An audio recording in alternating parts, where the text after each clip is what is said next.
With the release of 2xKO right around the corner, gosh boys, I'm so excited. There's going to be a lot of new players entering the FGC for the very first time, only to get curb stomped by some veteran of the genre. The problem is, experienced players will tell you to just learn combos, and then throw a bunch of terminology at you, which honestly is detrimental to your success. My goal of this video is not to teach you how to play 2xKO, but instead how to learn 2xKO. These tips will save you from the veteran beatdown and are the fastest path to having fun. Because that's what it's all about, right? Having fun.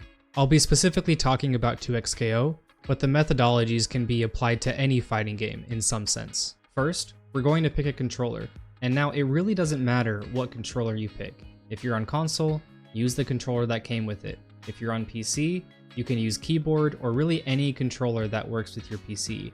The 2xKO dev team did a lot to ensure that anybody with any device can play their game. Now let's get to the exciting stuff. Pick a character.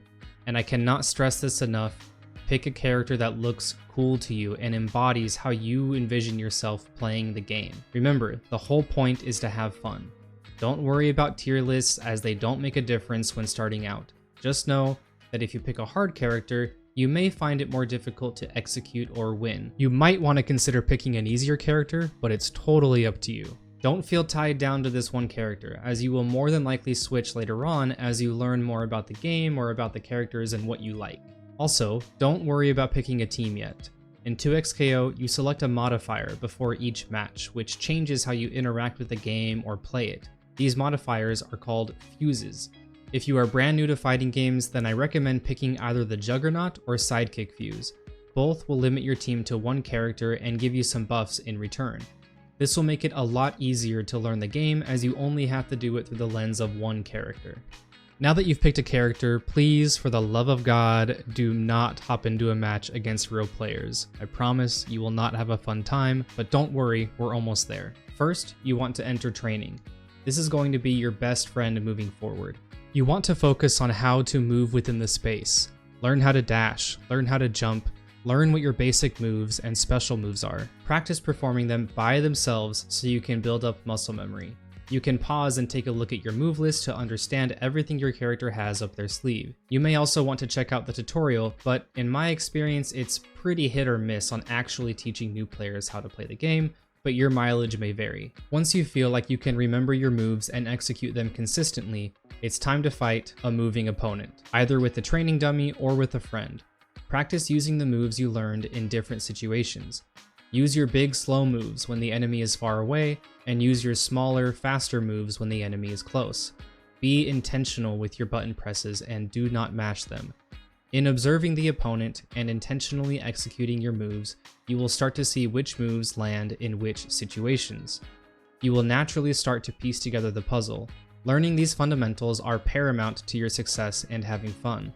Learning what techniques you have access to and when to use them is much more important at this stage than flashy combos.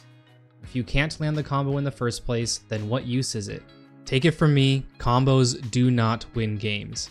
But you can win based on fundamentals alone, and in fact, I guarantee you will. Now you may ask, but Evan, when do I get to do the cool combos? And fortunately, in 2xKO, there is an auto combo system. This means that when you repeatedly press light, medium, or heavy, a full combo will happen. The medium and heavy ones even end in a super if you have the meter for it. These auto combos, along with the moves you learned earlier, are all we need to get started. When you feel comfortable against a moving opponent, it is finally time to hop into some real matches. And I'm sorry to say, unfortunately, you will probably lose. But that's okay. Losing is literally the best way to learn. We've all been there. Don't get discouraged if you can't land your combo, even the auto combos. Remember your fundamentals. Getting in a position to land the combo is much more important than the combo itself. It does not matter if you start a combo and drop it, or don't know crazy cool flashy combos. The important thing is you put yourself into a position to combo. You will see moves the enemy does or ways that they interact that interest you. This is where you go back into training and try it out. Practice what you saw implemented into your own game plan. Next, play another match. Maybe this time you land one of the moves you set a goal for and you're asking yourself what to do afterward. Hop back into training to see what you can follow it up with. Fighting games are all about steady growth through this cycle of play, training, play, training. You don't want to overload yourself with learning everything at once. Learn one new thing at a time and focus on using it to build up muscle memory. I promise, even the pros implement this cycle. They did it in the beginning and they still do it to this day. It's important to keep an inquisitive mind and ask yourself, I wonder how he did that, or I wonder how I can accomplish this goal. Go back to training, try it out, implement it into your game plan, and set a goal to execute on that in the next match. You will realize when you are naturally outgrowing the auto combos and are ready to implement custom ones. At that time, you will have already built up your fundamentals and ability to learn, which is the most important thing. Now to prepare you for the information side of learning fighting games. You will see people talk a lot about frame data, and it can be pretty overwhelming. Don't worry about learning this yet, but you should know that, fundamentally, fighting games are turn-based. They just happen so fast that you don't realize it. All you need to know for now is that sometimes you have the advantage, and sometimes your enemy has the advantage. You will notice that you block a move from the opponent, you try to punish, but then you get hit. Take note of this, and remember that after that move, the enemy has the advantage. Feel out when you should block and when you can attack. You will naturally grow this knowledge as you play, and eventually it will become second nature. Unfortunately, fighting games usually don't do a good job at teaching newcomers how to play the game, so you will probably come to YouTube or Twitter for advice or tutorials. You will start seeing a lot of terminology that does not make sense at first. If you see a word you don't understand, don't stress. Just use this glossary that I've linked below and search it.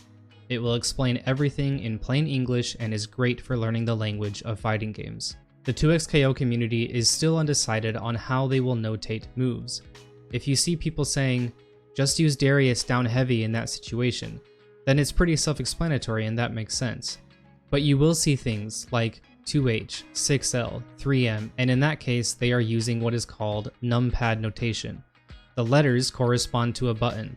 L is light, M is medium, H is heavy, etc. For the numbers, imagine your keyboard numpad. 5 is in the middle and it means you're not pressing any direction. 2 is down, 3 is down forward, 6 is forward. This always assumes that you are in the player 1 position on the left side, meaning if you are on the right side, then it is now reversed. Just remember that 4 is always back and 6 is always forward. Everything else falls into place from there. A few final tips. Make sure to stay goal-oriented. Set incremental goals for yourself that you feel are achievable at your skill level. For example, a goal could be to hit someone with your assist. Next goal, combo after that assist hits. As a defensive goal, I want to break during pressure or during a combo to get my enemy off of me. Another defensive goal could be parry someone. You will grow faster than you think, and it will be a really enjoyable process, I promise. And do not be afraid to adjust your goals. I cannot count the amount of times I've been on a win streak, I'm having a great time, and my only goal is to keep it going, but I come up against a behemoth of a player, a Greek god wielding a controller, and I have to adjust my goal. I have to let go of my ego and say, you know what, it's okay to lose this one. I just hope I can hit him, or I can take a stock off of him. This is a very important skill to have to maintain a healthy mindset, not burn out, and increase your fun. Finally, I recommend you find and join a community. It could be online, or it could be at your local. What's important is that you feel included and you have fun. Fighting game players love to teach their hobby to newcomers. It's what I'm doing right now. So please do not be afraid, do not hesitate to ask questions. We love it. Guys, I am head over heels for fighting games and I absolutely love tag fighters. I am so excited for what this next year has in store. And I do still remember what it was like to be a newcomer. So if you're new to the FGC and you want a place to chill, this is the place for you. Anyways, boys, thanks for watching. I had a lot of fun making this video, and, you know, hopefully we cross paths in the lobby soon, because we only got 14 days left to go, baby! Adios.